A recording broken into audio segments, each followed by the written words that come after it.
everybody, and welcome once again to the UnLearnT podcast. I'm your host, Ruth Abigail, aka What's up, friends? It's your girl Jaquita. And I'm producer Joy. and we Producer have Joy producer Joy in the house in today. the house, folks. And this is the podcast that is helping you gain the courage to change your mind so that you, yes, you, can experience more freedom. And y'all, I'm tired. I ain't gonna lie to you. Same. Same. But why are Same. you tired? But why? I ain't gonna lie to you, man. I'm tired. Well, part of it is I just came from a trip with the kids to New Orleans. I got back yesterday, so I've kind of been on go for the last few days with children. Yeah, that middle adult life is not built. I slept on a pull-out couch for two nights in a row. It was not comfortable. That's not for us in our 30s. Yeah, it's not. I have very much learned. I am very quickly becoming very uncool. I'm not cool. I am losing my cool factor by the day. You don't know when I knew we were uncool? When we like traveled and we were like, we need our own beds. We need separate rooms. And I was like, when did we start doing this? And everybody was like, no, we're not sharing beds. I was like, we got too much money now. We got too much money.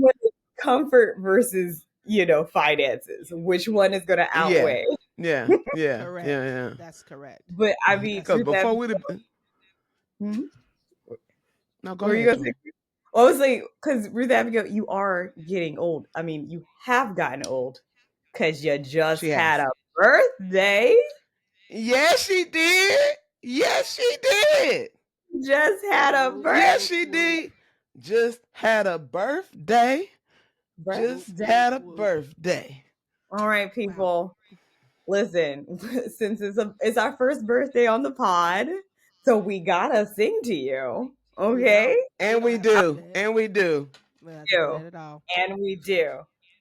And we do. I apologize in advance, everybody who is listening. Nobody cares. Happy birthday to you. Happy birthday to you. Happy birthday, dear Ruth Abigail. Happy birthday to you. Yes. Happy birthday to you. Happy birthday to you.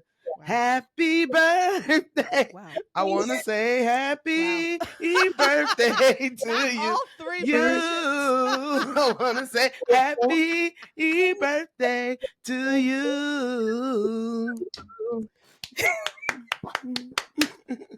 Hallelujah.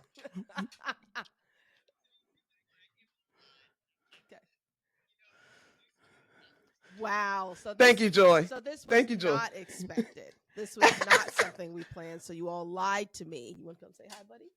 Oh, he doesn't. Okay. All right. Well. Yeah. No, we absolutely did lie to you. Except I didn't lie to you because I told you I was going to sing to you.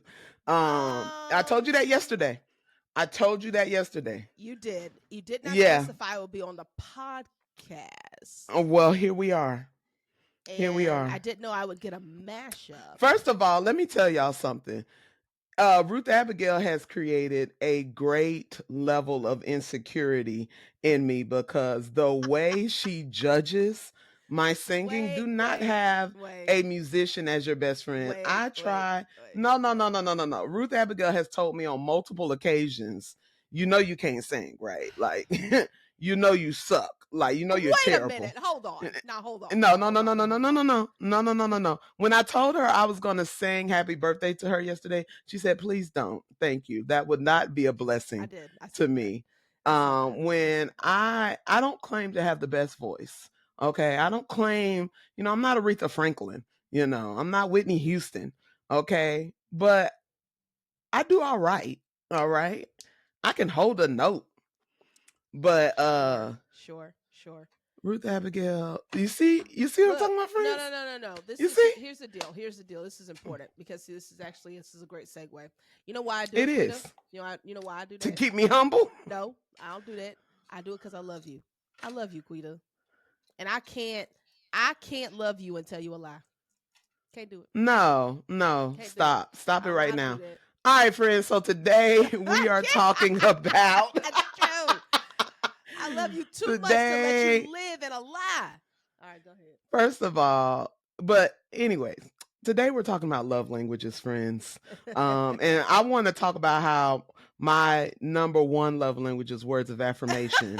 And talk about how that's what fills my love tank. But my best friend, Joy affirms me all the time. Other best friends affirm. Ruth Abigail decided that to love me is to be critical and condescending and to demote my confidence. Okay, listen. Just jokes, friends, just jokes.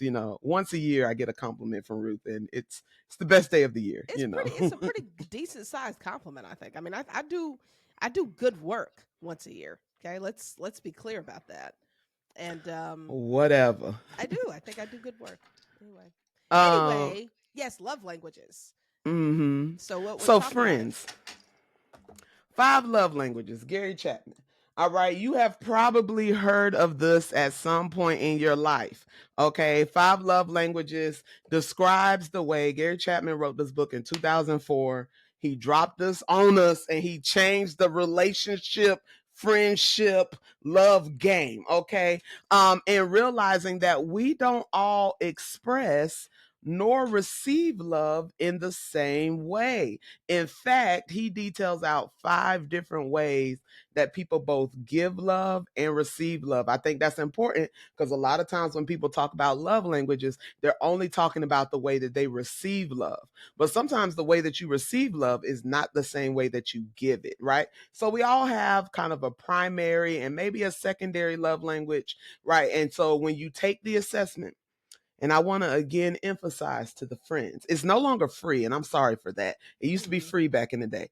But I want to emphasize, y'all need to take the assessment. Stop just hearing the list and being like, I think I'm a. Take the assessment because the assessment will give you a detailed picture of how the 5 stack up for you, okay? So, Ruth Abigail, what are the 5?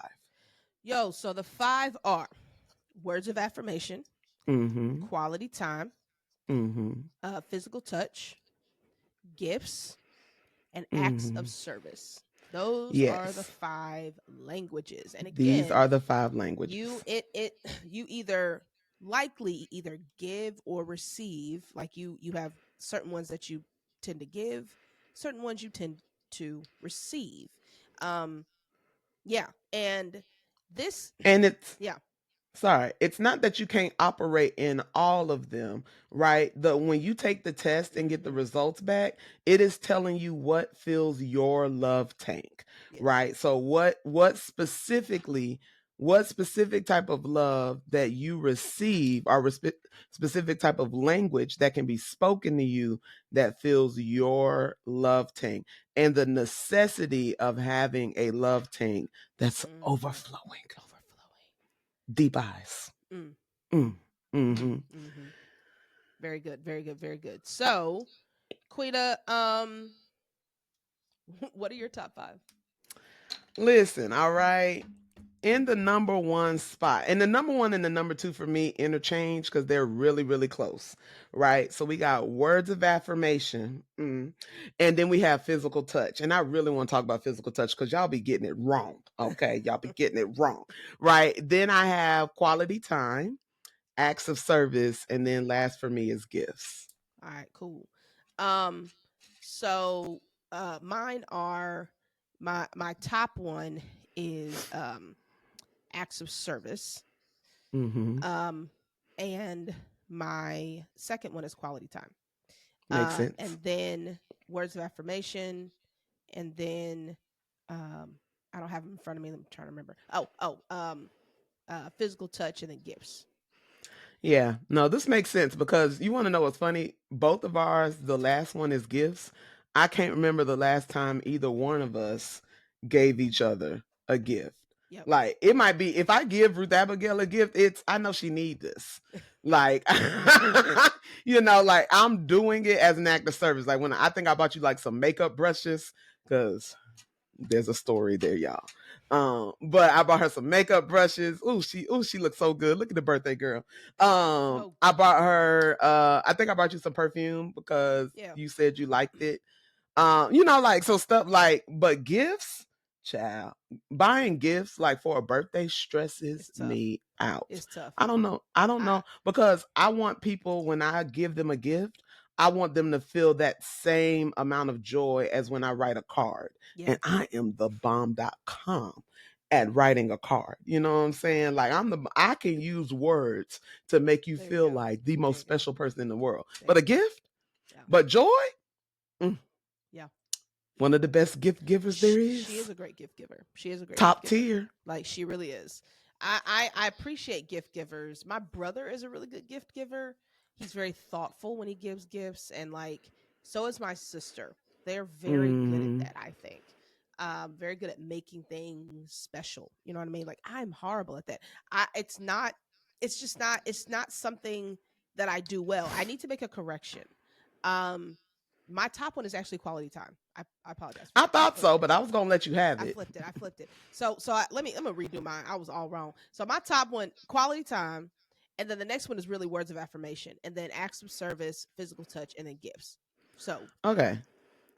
get Not rid of Ruth Abigail making up a list. I did. Y'all, Ruth I'm was like, tired. see, you just like them people on them dating apps. I Let me tell y'all something. For everybody on the dating apps talking about what your love language is, that's first thing they be like, what's your love language? They putting it in the profiles and stuff, but you ain't took the assessment. So you ain't that's got no list. You can't put them in hilarious. order. And I'm tired of men thinking that all they got is physical touch. No, you got other ones. So it's really interesting. Those are ours, but there are like the most popular. So here are the most popular. The most popular ones, the top two most popular are actually quality time and physical touch, followed Mm-hmm. by words of affirmation, and then receiving gifts and acts of service are kind of like tied, right? And Yeah. so, your it's really interesting. I think that quality time piece that's number one. Why do you think that's number one, Quita? I think quality time is number one because a lot of people, I mean, that's probably what a lot of people grew up with, was Mm, like the opportunity to like just spend time with people, or like, or either they grew up with it or it was something that they crave. Because I think quality time goes into like, pay me attention, yeah, right? And when they talk about quality time, it is not just we together, right. right? I, for one, have a lot of friends, close friends, whose top love language is quality time. And it is Mm, my third, so I can speak it, but it is not my top preference. And so like when they come over and we're like watching a movie together, if I get on my phone, oh like I have man. one friend who will pause the movie and be like, "Are you ready? Are you ready to engage?" And I'm like, Yeah, yeah, it yeah, girl, drives come on. it And I'm drives me just like, crazy. oh, Yeah. like they want all of you in that Yes. moment. Yes. And so I think that one is just kind of more natural. I don't know too many people where quality time is their last one, you That's a know. good point. Yeah, and I do think that we live in a culture, we live in a culture that's so busy. I mean, we're always moving and moving and moving. And so anytime you take the time to stop with somebody, it does mean something, right? Like we don't Mhm. stop with everybody. Everybody doesn't get us in a paused, you know, um undistracted way. Like Yeah. that is reserved for people who are special because we don't give ourselves that kind of time to just be, which I actually think is not healthy at all, right? So I could see how quality time is at the top because when they really want to be with you, right? And they really do, like they will put aside the time to do it. And it's not easy to do it, Mhm. especially for Yeah. people who I think are the audience of this podcast. We'd love to know, like, is quality time hard to give because you are always moving? Again, like you have a mindset towards growth, and that's a beautiful thing, but also it can have a backside to it. And one of them is Mhm. we don't slow down, right? I mean, we Yeah. just kind of always going, going, going, going, going, go on to the next thing because you got to keep moving up, you got to keep growing, you got to keep getting better. And that can take a toll on our time, which then Mhm. can limit the amount of time that you give to other people. For So sure. so the people you do give it to are pretty important. You know what I mean? Um, I definitely I definitely am one of those people. Like when Ty is on his phone when we're doing things, it cringes me a little bit. It drives me a little crazy. Or like if we're talking, and that's the biggest thing. If we're just sitting and not doing anything, I could take it more. But if we're having a conversation, hey man, you gotta put the phone down, dog. Like you Not gotta your put the Terrence phone. Howard voice. You got you Hey got man. you gotta put the phone down. And I tell him, he's like, I'm sorry, I'm sorry. It's like, hey man, like or I'll just stand there, and look at him and like, are you done? Hmm. Which sounds crazy, but it's like I get that, it's really that is something that it does something to me, but I appreciate the way he responds because he does respond, but it isn't his top one. So to that end, like it's like we have to. There's tension in these relationships sometimes. Hmm. And I think it's because if you take all of these at the surface level, you will miss the depth of what people really need. Right? Like Mm, if I just say, "Oh, you need quality time," well, I showed up, yeah. and you don't really take the time to understand that there's depth to all of these. When I say my love language is words of affirmation, that doesn't just mean, I teach people like the difference between an affirmation and a compliment, right? Like a Mm, compliment is, "Oh, I like your glasses," right? Well, thank you, right? But affirmation is, "Jaquita, you are always so stylish and always careful to present yourself in such a beautiful manner." mm, I'm on the floor. I'm on the floor. When you take your time, you get what I'm saying, and dig deeper. And I think that that's the whole meaning of it being a love language. That language has nuance. It it has does. Yeah. depth. It has you can use five words to say the same thing. You can say that somebody is gorgeous. You can say that they're beautiful. You can say that they're stunning. You can say that they're breathtaking, right? And all of those mean the same thing, but then again, they don't. Like there's nuance and there's depth to languages. And all of these have nuance. And so if I say my love language, which it is physical touch, I just feel the need to clarify for the saints. Physical touch is just touch, right? It's not all the things, right? So like for me, like I feel the need to like connect to people through touch, right? Hmm. And I give this as an example. You all remember Amir? He was one of the guests on the pod. We love Amir. He was the one who had 10 jobs, and was helping to give out PPP loans. Shout out to Um, Amir. Shout out to Amir. Amir. Amir's love language is not physical touch Sure. Sure. at all. And I have what I like to call a hug ministry. Sure. Okay. I like to minister through the hug. Okay. Because there's a transfer there. Like you feel the love, you feel the goodness of my heart towards you. You feel my intentions, right? It's a ministry. And there's a prayer going forth Wow. in the hug. Wow. Amen. Amir does not like hugs.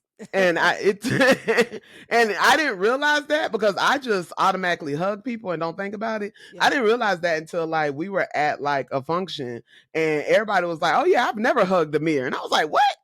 By that time, I had already given Amir like 2, 3 hugs. I ain't hug him a lot, but Hilarious. there were some forced hugs. Sure. Wow. um, but I had to learn that like everybody doesn't receive love that way. And so for me, physical touch, but I still need to connect physically. So I was like, all right, Amir, we're gonna do hearty handshakes. And so, like it's like a put it there, fella, or like a high five or a fist bump, like because to me that's important to make physical connection. But like again, it's nuance, Mm, right? For me and Amir, a handshake is just as meaningful mm. as like a hug with me and someone else. And so, but you have to learn how to communicate in a way that you can both receive and give it in ways that are meaningful to people.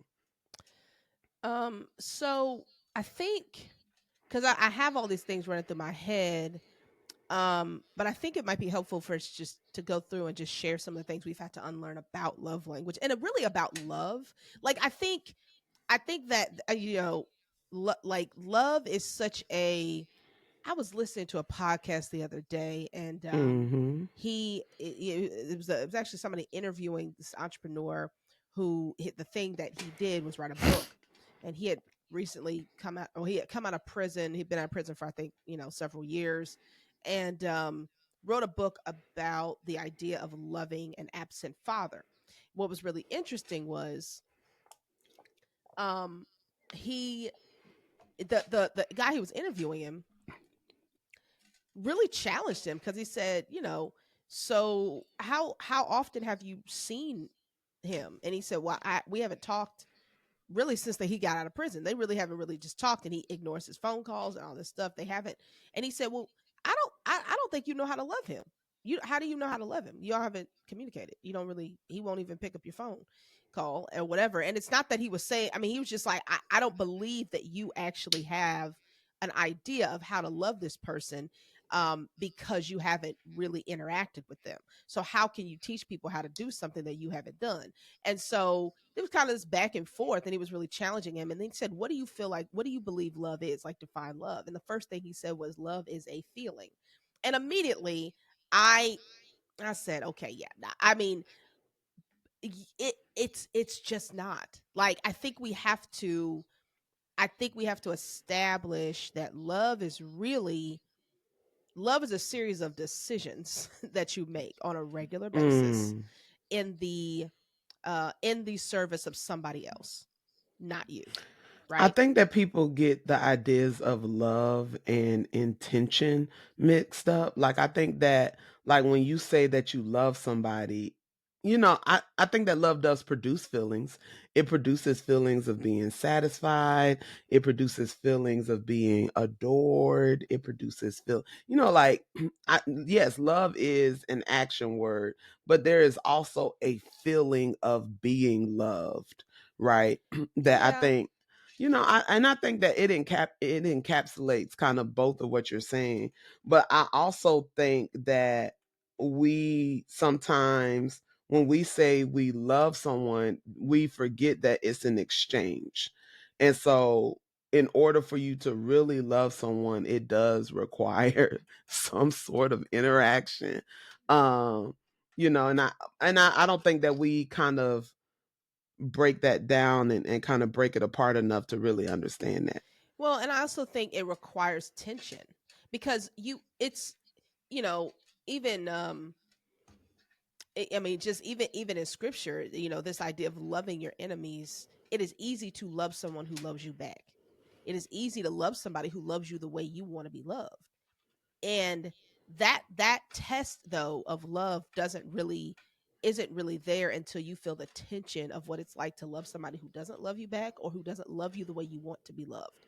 Like, can you give love if you don't receive it the way you want to? Can you give love if you even if you don't even if that person doesn't try to love you at all, right?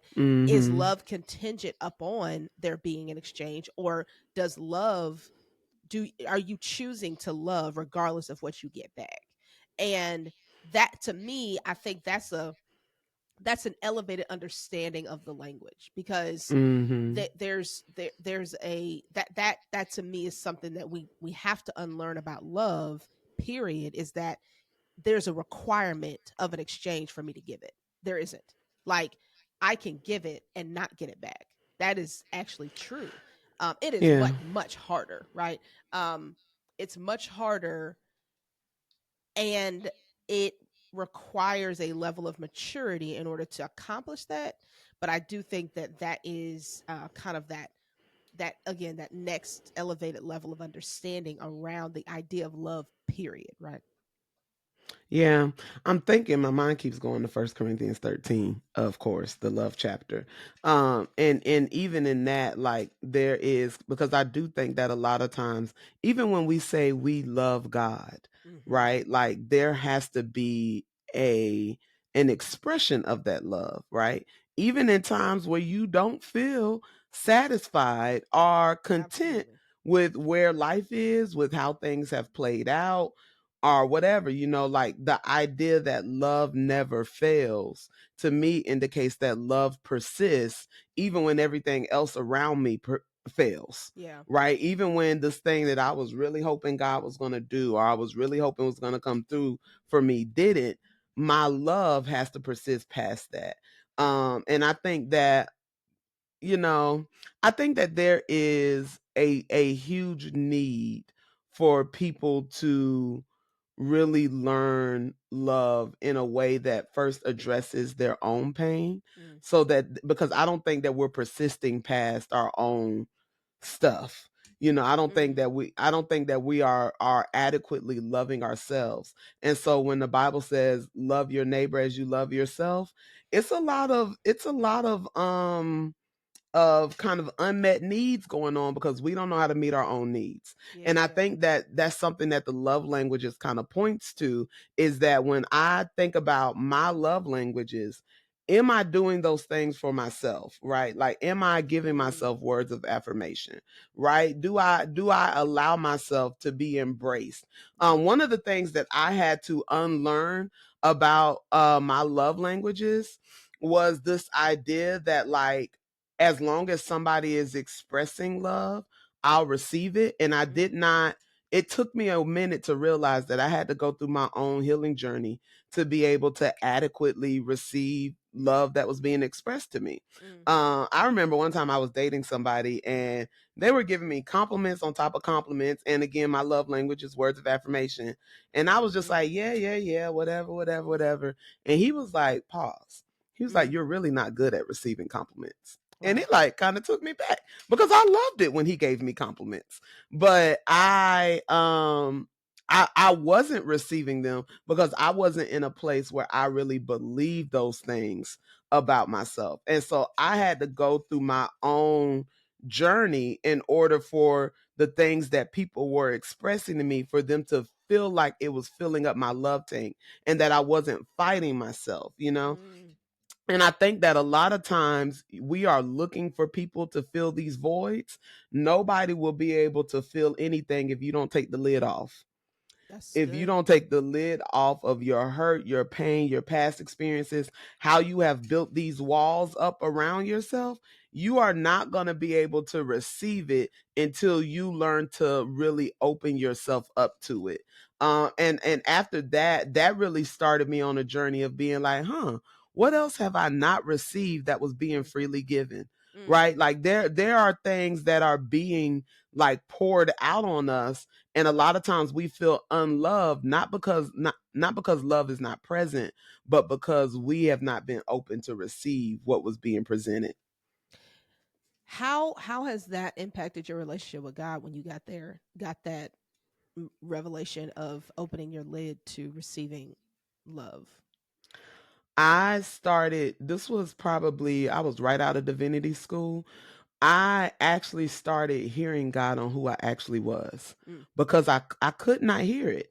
I could not receive that God thought well of me, Yeah. or spoke well of me, or had, I believed he had good plans for me, but I thought I was the one, that I was in the way. And Mm. I stopped thinking of myself in the negative sense of, I was just praying last night, and the Lord, these are literally things that the Lord said to me last night, and I'm like, these are the same things that the Lord said to me in 2013. These are Wow. the same things that the Lord said to me in 2009. Like, I remember him saying, like, rest in my love. Yeah. Like, you are in my timing. You're where you're supposed to be. You haven't done anything wrong, because I was in this place of blaming myself for anything that went wrong in my life, and feeling like a failure, and like, like I was never going to be good enough or worthy enough, and I was never going to be able to get right enough in order to deserve anything from God. And so I wasn't receiving anything, and I was staying in a really broken place, emotionally, spiritually, physically, intellectually, just broken. But it wasn't until I started learning to receive the love of God that I allowed myself to be built up by the good words and the good plans and the good intentions and the good thoughts that God thought towards me. But it took me a minute to be able to receive those. Yeah, so I asked that because it's it's often, at least, and I've found this in my own life, like I've one of the things I've had to unlearn just in general about relationships is that my relationship with with the way that I relate to God, I've had to unlearn that the way I relate to God doesn't impact how I relate to people, or vice versa, Mhm. because it really is a mirroring effect. I mean, if I am not open to people, I'm likely not open to God, and vice versa. If I'm not open to Mhm. God, I'm not open to people. And so, which also show, like, I'm not open to to myself. I like what you said about, like, Mhm. are you giving yourself what you need, right? And then are you able to receive what you need even from God? Because we focus these love languages on other people, but we kind of Mhm. neglect that side of things, and we don't realize that it all works together. Yeah. um you know, I I learned a while back, like, the way that I was like, to your point, I was not receiving the love of God. And I think I've talked about this other episodes we've done, but, like, with understanding even how to be loved by my friends, I had to come to that. I had to get there in my own mind and make a decision that I was going to live with my lid open, like, because it was shut. Mm. Like, it was shut, and I It was wasn't as shut. it was shut tight. You know what I'm saying? Like, Mm. but it was shut tight to both God and people, right? Mhm. And the way that I was in the revelation of it being open to people helped me again to open it to God. And here's why I think that's important to realize, is because at the end of the day, people aren't going to always be able to fill your tank. Period. Period. They won't. Yeah. They're not going to fill it. They may not give it the way you want, you best receive it, or they might not give you enough of it, or give it to you at the right time, or give it to you, and Mhm. all these things, but God will. And so, like, you can find that there. And I think that's how we're able to, at least I'll say this, that's how I'm able to continue to love without needing to without needing another human or other humans to give it back, because I realize Mhm. that the source of receiving love actually starts with God.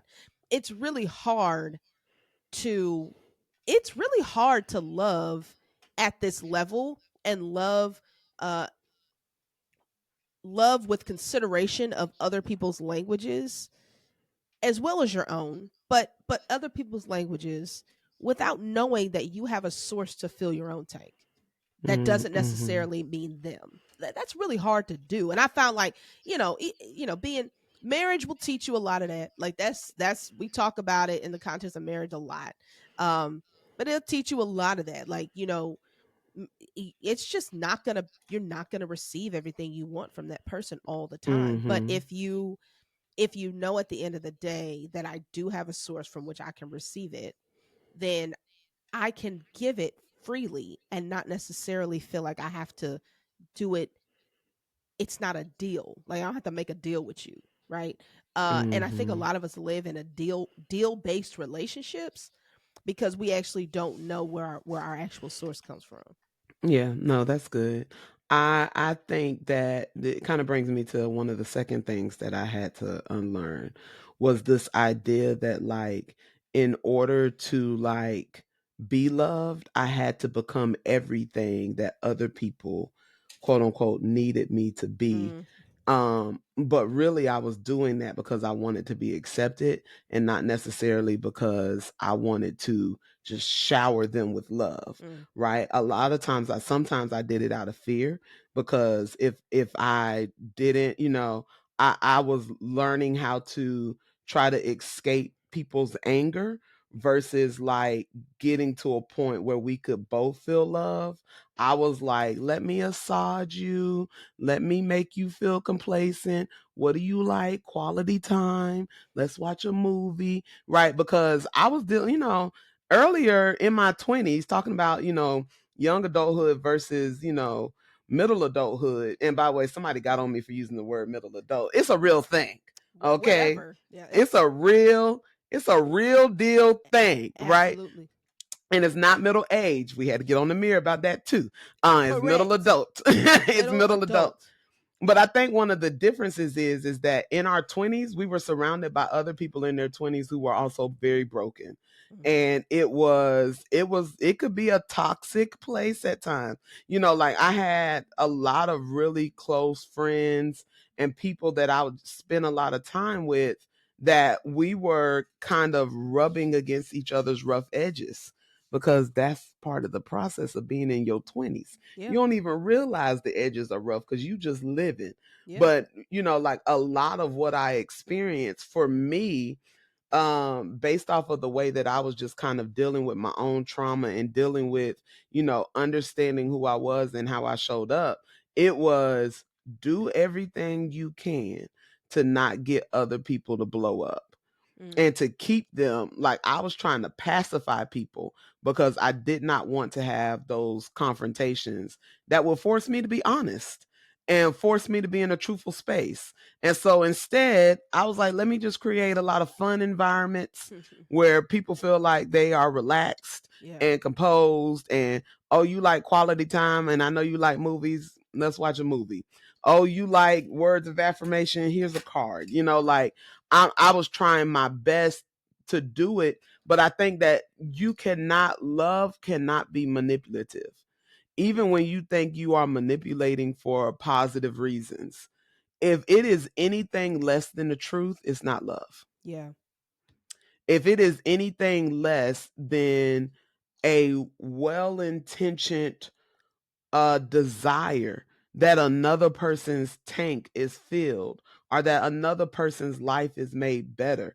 Even when Ruth Abigail tells me that I can't sing, I was really hoping you were gonna right? bring that back around because I think this is an excellent point.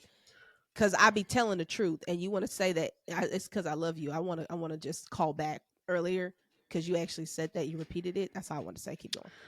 Y'all, before my initial sermon, like the first time that I got in front of a public audience to declare myself as a minister unto the Lord, Ruth Abigail, who lovingly came to stay with me a day or two ahead, like set me down and was like, hey, you may feel the urge to get up there and sing before you preach.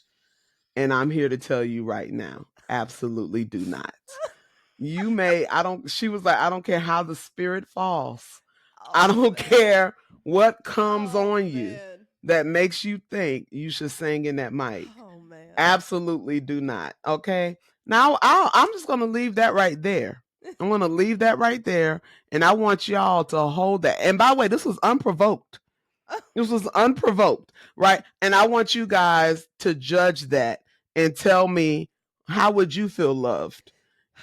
And also put on top of that, I'm nervous as I've ever been in my entire life, right? She had to force me to eat. Like she was like, "Come on, let's go get some food," because I was beyond nervous. And then your loving, beautiful friend drops that on you. I'm just gonna leave that there for y'all. I'm gonna, because this has been a constant issue for us. We were president and vice president of the gospel choir together, right, for 2 years. And this is what I had to hear. Okay, so I'm just putting that there. Nevertheless, like I was saying, You're welcome. I think that like I had to learn, and that's why those relationships in that form were failing. Yeah. Like we were not growing closer, we were not overcoming obstacles. It was growing more and more toxic.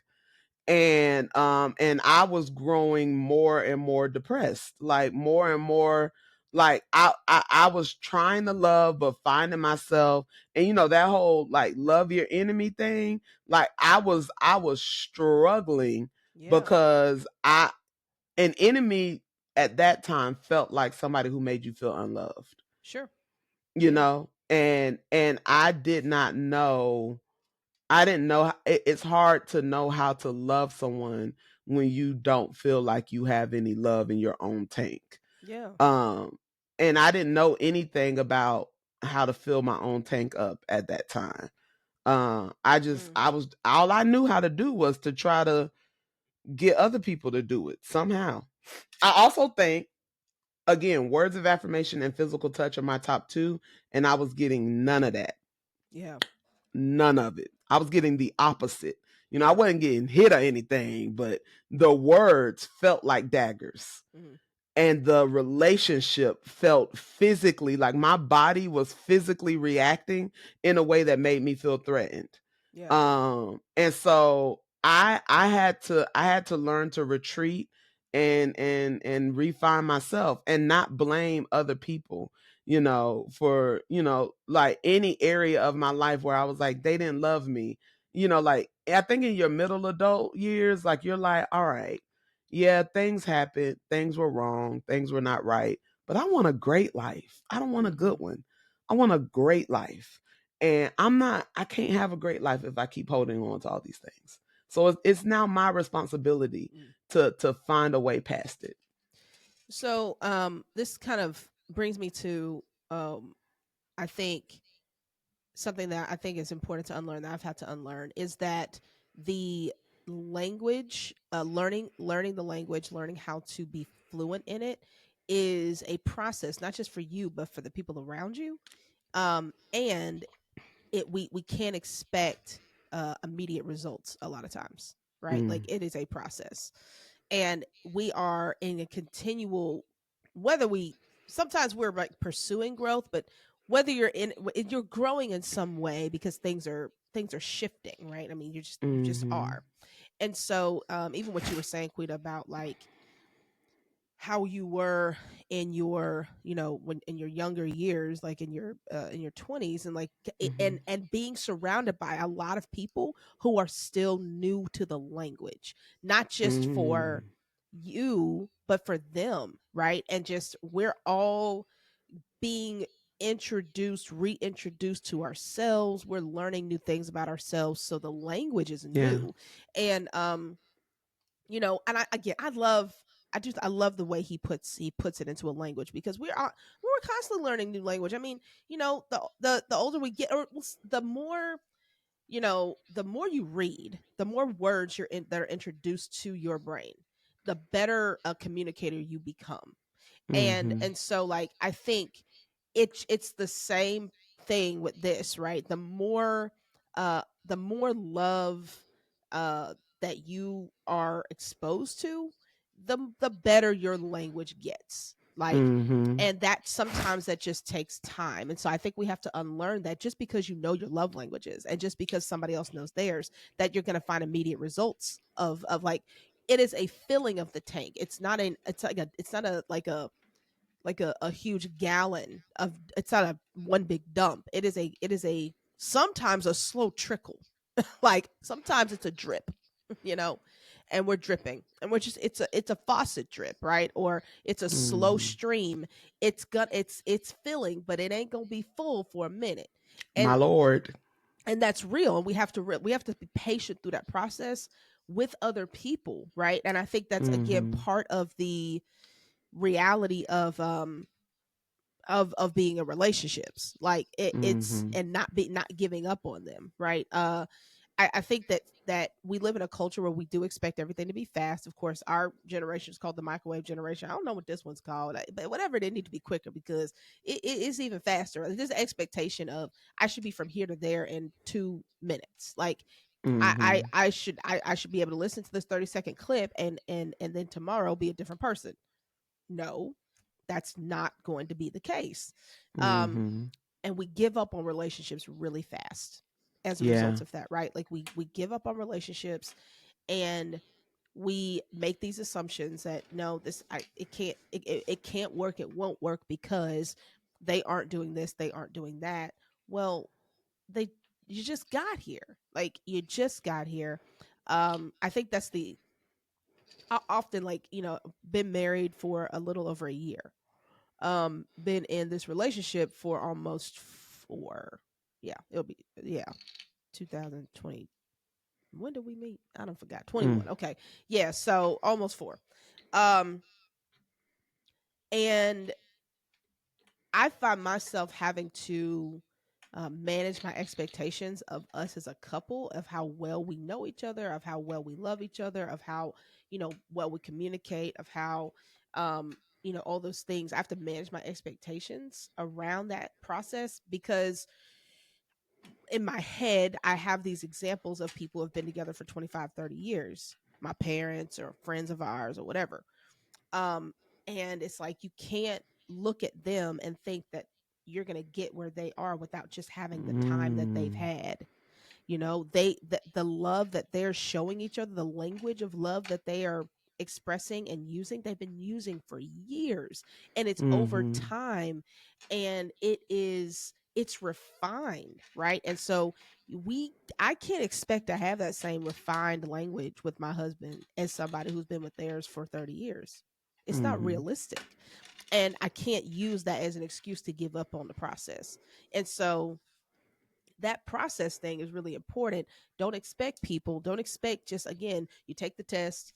Oh, this is my love language. Let me tell all my friends, let me tell my family, let me tell my spouse, let me tell my partner, whatever. And now I'm gonna be loved. Now I'm gonna feel my love tank's gonna get full. Tomorrow, it won't. So Mhm. manage that expectation. It's good that you're learning it, but then you got to live with it. You got to let other people live with the reality after you've learned it. Yeah. I think that kind of reminds me of another one that I had to unlearn, is that a lot of times people don't recognize the amount of sacrifice that goes into the learning process. Mm, Like for me, again, quality time is my third. It's one that I can speak, but it's not usually one that I prefer.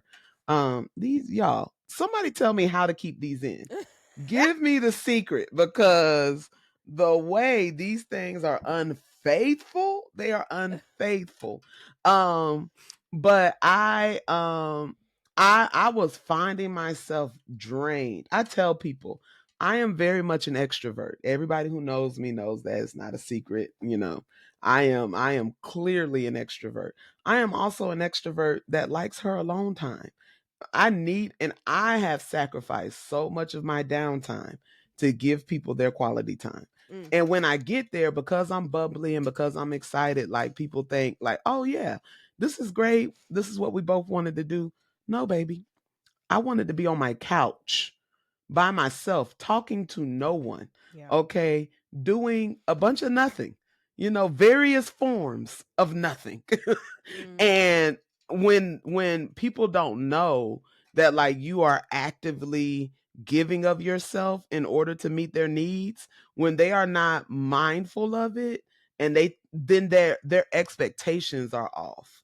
Like because they think, "Oh yeah, Jaquita always wants to spend quality time." And a lot of people probably think that's one of my number ones. yeah. It's not. It's not, but it's one that I will give Yeah. freely. Acts of service is a way that it's one of the top ways that I express love, because mostly because I have a hard time saying no. It's not because I don't want to say no. Yeah. Most times I do, but it's what I'm saying. And so I think sometimes if we took a step back and realized that love is not always easy. It's not always natural. The Bible says God is love. It does not say we are love. Come on. It means we are constantly learning and Yeah. growing in love.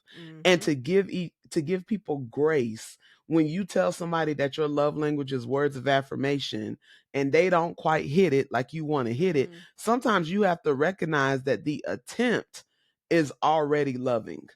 That's good. Like, you That's know what good, I'm Q. saying? The effort Yeah, yeah, yeah. That's is good. loving, Yeah. and allow them to continue to, if they're willing to put in the effort, if they are willing to put in the effort to get to know you and to understand you, right? For instance, one thing, and I didn't realize this until I was kind of like writing notes for this session, like words of affirmation is my top, but written words of Mm, affirmation hit so much harder. yeah. Like, like when people say things, because I talk to myself like that, like when people say things, it's more confirmation than affirmation.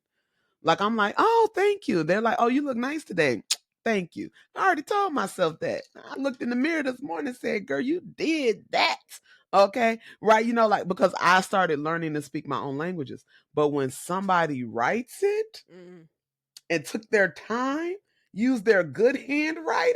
wow. I had a coworker who stopped by my office. I wasn't there, left me a handwritten note, wrecked me. I was sitting there, tears in my eyes, like, this is so beautiful. And it ain't say nothing, it ain't even say nothing that deep. Yeah. It was just like, I'm so sorry I missed you. I just really enjoyed blah, blah, blah, and I'm just like, tears. And so hey, I'm giving somebody the game. If you was That's if you was real ready though. to shoot your shot, That's good. send me a little message. That's good. A All text right. message too will do it. I just want a nice long text. That'll Nice do long it. text. That'll do it. I've been recently trying to create room on my phone because I realized it's gotten out of control. The amount of pictures and screenshots and selfies, it's gotten out of control. And I went back and I had screenshot all these messages that people wrote on Facebook about me. Just nice things that they just said for no reason. Yeah. And I was just looking back and I was like, ooh, that'll do that's it. the one, but I don't think that we always realize that the give and take, like, you need to be aware, especially in a romantic relationship. You need to be really cognizant of when people are making effort, when people are making effort to give you love, and when people are making effort to kind of pull back on their expectations a little bit. When somebody is like, man, I really wish that they would give more affirmation, or that they would give me more physical touch, or that they would give me more gifts. Like, if you know that your partner is needing that and your effort is still minimal, then you're part of the problem. Yeah.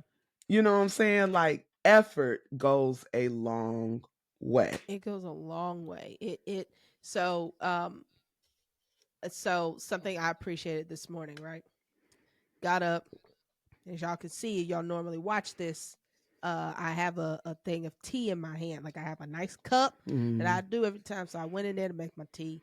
I've been gone for a couple of days. Go up there, look up where my tea should be. I don't see any tea.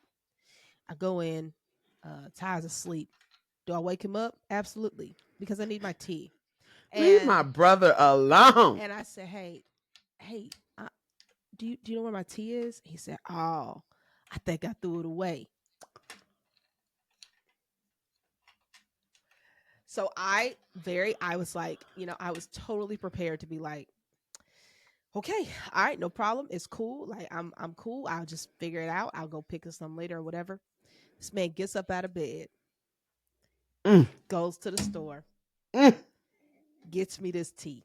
Now, did he have to do that? Absolutely not. You got you a real one. I did. You got you a real one. I did. I'm just waiting for us to finish with this recording so I can go make my tea. But no, I thought you were gonna say to go give him a hug or a little smooch or something. he got to thank you. No. I'm just playing. But no. But for real, like, that was. And so what I had to learn to do in that moment was, did I need it? No, I didn't need it. But his love language is acts of service. Toppity top to the toppity top. Okay. Absolutely, it is. And he does it better than, honestly, anybody I know. He is the best servant I've ever top tier met. Top truly. tier. And I knew if I pushed back on him doing something that really would not just fill my need, but also fill his love tank. Like, it would fill his love tank to do something for me that I need. Yeah, that's good. Even though I would have been okay. Like, and even though, honestly, like, in that moment, I didn't want him to feel like he had to do it for me. It's like, I felt kind of bad, even saying it, but I was like, but honestly, I thought he had misplaced it. My deal was like, maybe just put it somewhere else, and I just need him to tell me where it was. And so that's really why I went in there. But when he said, I was like, dang, and I couldn't really hide my disappointment because I'm sure that's what he saw. But he did it. He got up and he went and he got this tea, and I appreciated it. I appreciate it so much, but like we have to let people do the things that they are naturally gifted to do to help, to, what I'm saying? Does that, like, sometimes we have to do that, like, and we have to just let people love us, like, just let just allow yourself. Let me love you. Sorry, okay, no, we weren't gonna keep going. Okay, no, I wasn't, because I would have, but then I was like, Jaquita, don't sing on air. You're right. You did right. You stopped yourself, but that little part wasn't bad. So yes. Anyway, I was trying to connect what that was an example of what you were saying. Did I do a good job? Or did I veer? No, no, you did a Did I? perfect job. Okay. It reminded me of, and shout out my brother Ty. Shout out my brother Yo, Ty. That's why we love him so much. we do. But it reminded me of something. I was talking to a guy at one point, and he was talking about like how he's a giver, and he was like, like it's just part of who he is. Like he's going to give, and he was saying that anyone that he is with will have to understand that, Mm, like, because it's not something that he can turn off. mm, And I think a lot of times we go into relationships trying to relegate who we think people should be, mm. like because when you be being able to say your man is a giver is cute until Facts. until your bank account until you trying to go on a vacation and he done gave it all away. Yeah. Amen.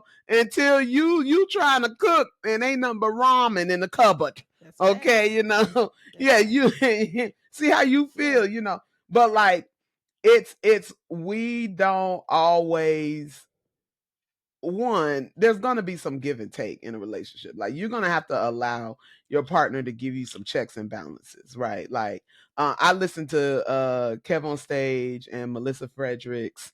I listen to them all the time talk about, like, like he's like the dreamer and the Mm. go for it and the take risk, and I'm going to make it and we going to be all right, and she is the but do we have a plan? Right. Right. Right. Like, but what about this coin? Like, and what about the time? And you have not thought of all of the things and all of the details.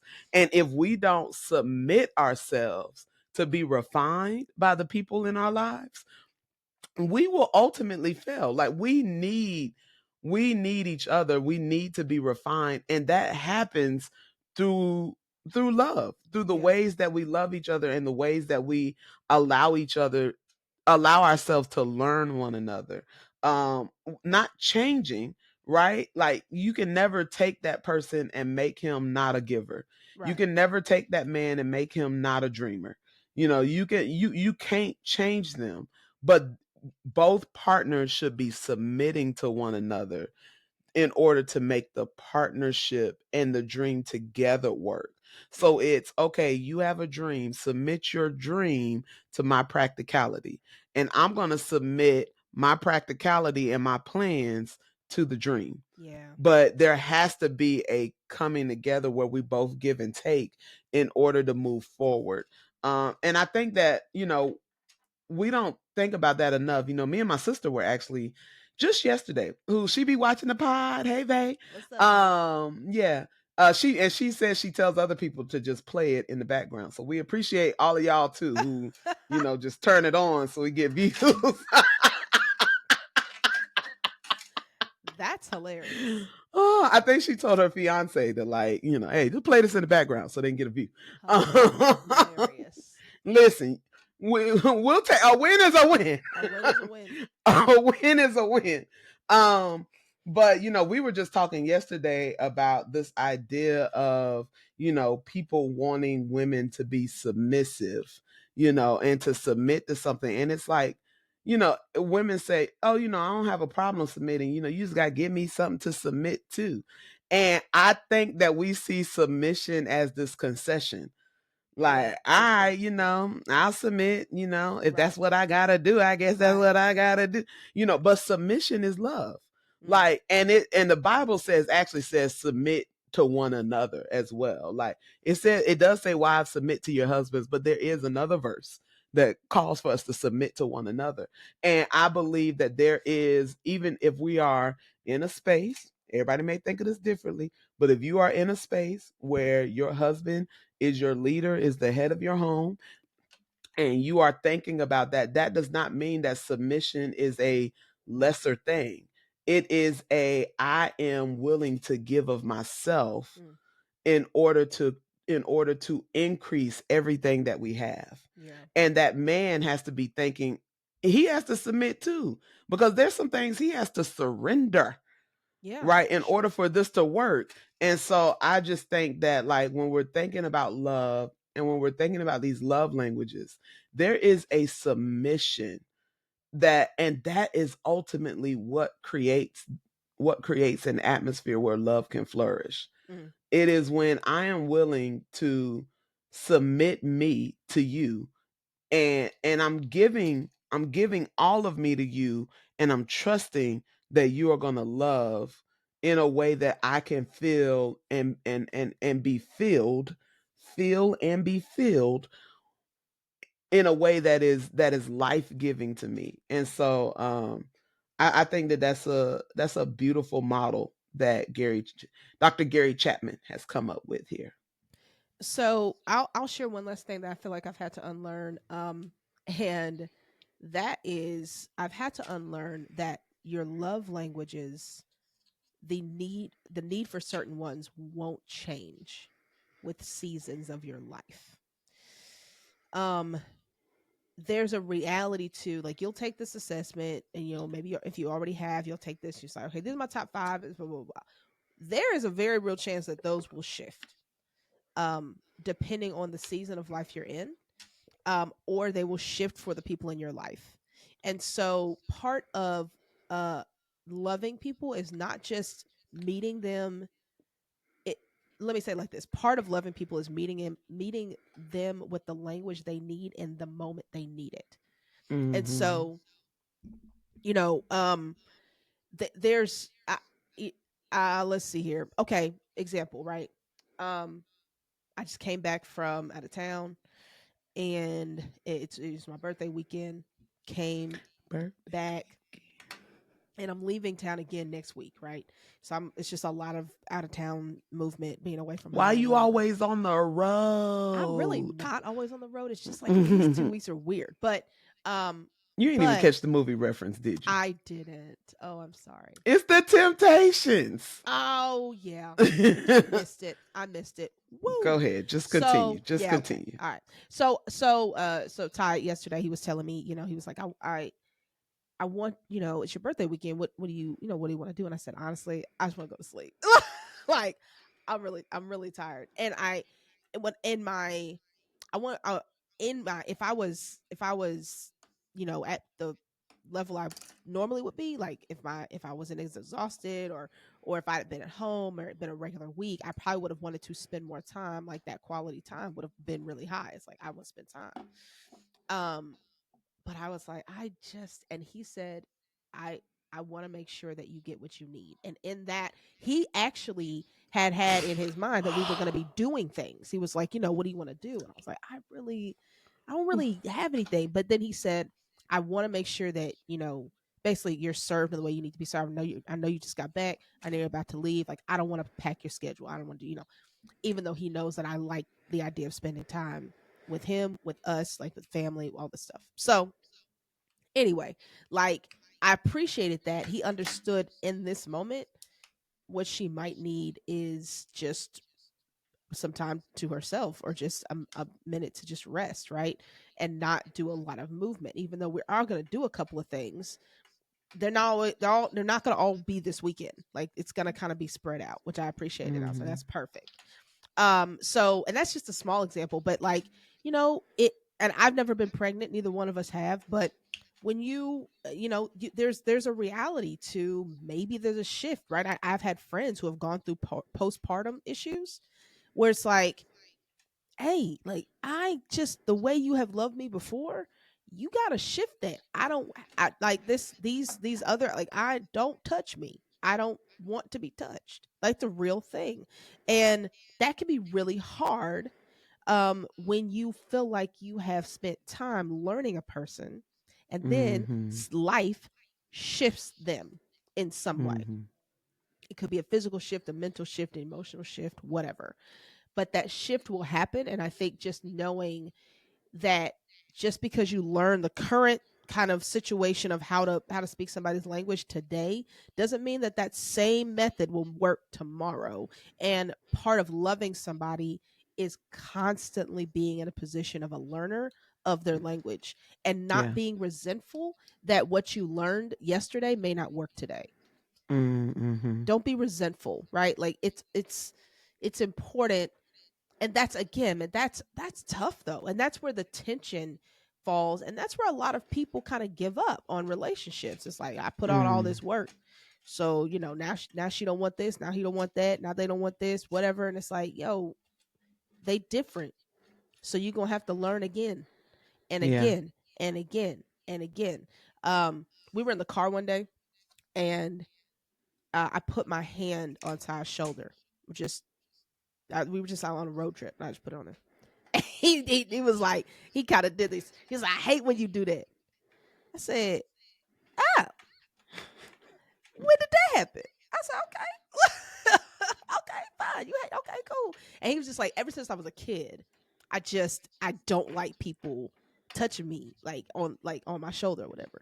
And like I was like, okay, I didn't realize that. Here's what also I didn't realize. I didn't realize that since I uh been married, physical touch was something that has actually probably moved up a little bit in Mm-hmm. how I express affection. With him, I don't really do that with many other people, but like with him, I'll do that, and that's which is different than I've been. So it's again, you change, right? And it's like I didn't know that about him, and I also didn't know that about me, and so it's a constant. We're learning. I'm learning more about him. I'm learning more about myself. He's learning more about me, and so you just put yourself in a position of a learner, right? Mm-hmm. Um, and don't think that because you've told somebody your love language and they've told you yours that's the end of your work. It's just the beginning. Just no, sorry, I was about to sing another You were song. man, that's you did good right there, Quita. Very good. You see, people, you see. Mm, mm, mm, mm. I like to tell you, honestly, when people come up to me, I can always tell somebody who's about to profit lie because they come up, they come up, and I don't know why I give singer.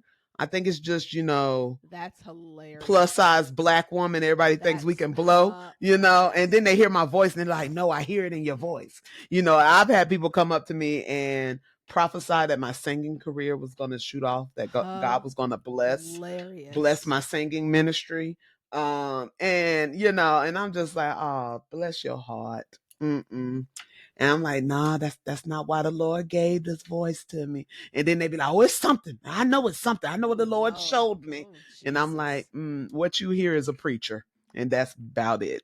A preacher, I have a good radio voice, a There good you go. speaking voice. There you go. Unfortunately, the singing just isn't up to par. Again, I hold my note though. They let me on the choir. Okay. They just don't pass me the mic. They just don't pass me the They mic. don't do that. So No, Quita, they you got don't. another unlearning or last one? I think that the other one on my list was just about COVID. And I think we need to make just a small caveat. Because COVID, I think, changed the game. Mm, You know, those couple of months in isolation, as a single person, I was in the house. I was yeah. in the house bored and I was bored in the house. But I was also by myself, right? Losing my melanin day by day. By the time I went outside, I was like, dang, I ain't never been so light in my life. Hilarious. But as a person who one of my top love languages is physical touch, like that had such a deep impact on the way that I engage with the world. Mm, Because I was used to touching people, high fives, hugs, you know, little touches of affection, and not being able to do that, I think is still having an effect on the way that I receive mm, love. And I do think that there is just a part of my love tank that is just, she dry, because I don't get as much physical affection as I used to. mm. Like I used to, again, I had the hug ministry. Hugs was a very important part of my life. People don't hug as much anymore. No. And I feel like if you talk to the huggers, we are all hugger, okay, because we are all in need of it.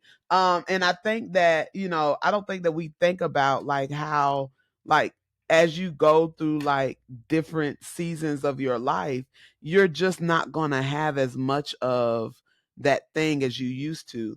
And what do you do about that? Like, you know, physical touch is also the one that, I can pat myself on the shoulder. It's not the same. I can give myself a high five. It's whack. Yeah, sure. It is really one where like there has to be like interaction with another person. And I think that when it comes to my love tank, I've had to kind of lean more into the other ones in order to kind of compensate, but that doesn't make me any less of a physical touch kind of gal. Yeah. And I will say recently the Lord has made space for that because my mentee, who's like my daughter, her love language is also physical touch. Yeah. And so we will like, I like it started to like fill it back up, but allow God to bring what you need in different ways. You know, Also just no weird vibes. It's not weird. All right. I just need to clarify, we're both huggers. That's Okay. We're both hilarious. like touch on Amen. the shoulder while we're talking to each other. And like we're both like that. Yeah. And I literally just had that thought yesterday. I was like, man, that really, and I also think that that's just a good point about like a lot of times we make these relationships so one dimensional where you think you are the only person giving in a relationship, but like all relationships should be mutual. For sure. Like there's always something that you are receiving as well as giving, and I think that that's the nature of love languages, is that you have to think about the receiving as well as the giving, and you have to make sure that there's a balance in that. Hmm. And I think that's what makes love is that it's a two-way emotion. Yeah. That can feel, it can feel everybody in a room all at once. But I do think that was a good point you made about it changing. I did want to ask you a question. What's up? I'm just sitting here thinking, as your best friend, Sure. or as one of your best friends, I know that you have more in your life now. Um, Oh, Jabria.